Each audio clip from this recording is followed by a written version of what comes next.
ಮನೆ ಮುಂದೊಂದು ಹೂ ಆಗಿದೆ, ಅದ್ರ ಸಾರ್ಥಕ್ಯ ಎಲ್ಲಿದೆ ಅಂತ. ಅದಕ್ಕೆ ವಾಸನೆ ಗೊತ್ತಾಗುತ್ತೋ ಇಲ್ಲೋ ಗೊತ್ತಿಲ್ಲ ನನಗೆ. ಆದರೆ ಹೂ ಆಗಿದೆ ಅಂತ ಸುತ್ತಮುತ್ತ ಇರೋರು ಗೊತ್ತಾಗುತ್ತೆ. ಹೂ ಇದೆ ನೋಡ್ರಿ, ವಾಸನೆ ಬರ್ತಾ ಇದೆ ಅಲ್ಲೋ ಮಲ್ಲಿಗೆ ಹೂ.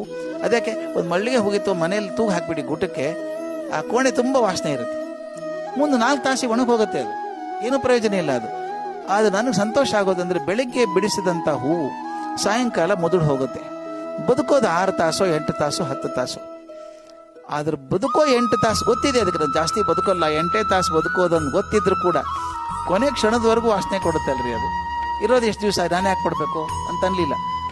ಆ ಹೂವೇ ಅಷ್ಟು ಸಂಭ್ರಮದಲ್ಲಿ ಇರಬೇಕಾದ್ರೆ 60-70 ವರ್ಷ ಬದುಕುವಂತ ನಾವ್ಯಾಕ್ರಿ ಹೇಳಬೇಕು? 7 ತಾಸು ಬದುಕುವಂತ ಹೂವೇ ಸಂತೋಷವಾಗಿರುವಾಗ 70 ವರ್ಷ ಬದುಕುವಂತ ನಾವ್ಯಾಕೆ ತಲೆ ಕೆಡಿಸ್ಕೋಬೇಕು? ಇರುವ ಅಷ್ಟು ದಿವಸ ಸಂಭ್ರಮದಿಂದ ಬದುಕೋಣಪ್ಪ. ನಾಳೆ ಬೆಳಗ್ಗೆ ಬದುಕಿರ್ತೀನಿ ಅಂತ ಗ್ಯಾರಂಟಿ ಇಲ್ಲ. ಈಗ ಇದ್ದೀನಲ್ಲ, ಯಾಕೆ ಹೊರಗು ಕೆಟ್ಟ ಮಾತು, ಯಾಕೆ ಮುಖ ಸಣ್ಣ ಮಾಡ್ಕೋಬೇಕು? ಬದುಕೋಡ್ತೀವಿ ಸಂಭ್ರಮ, ಬದುಕೋಣ.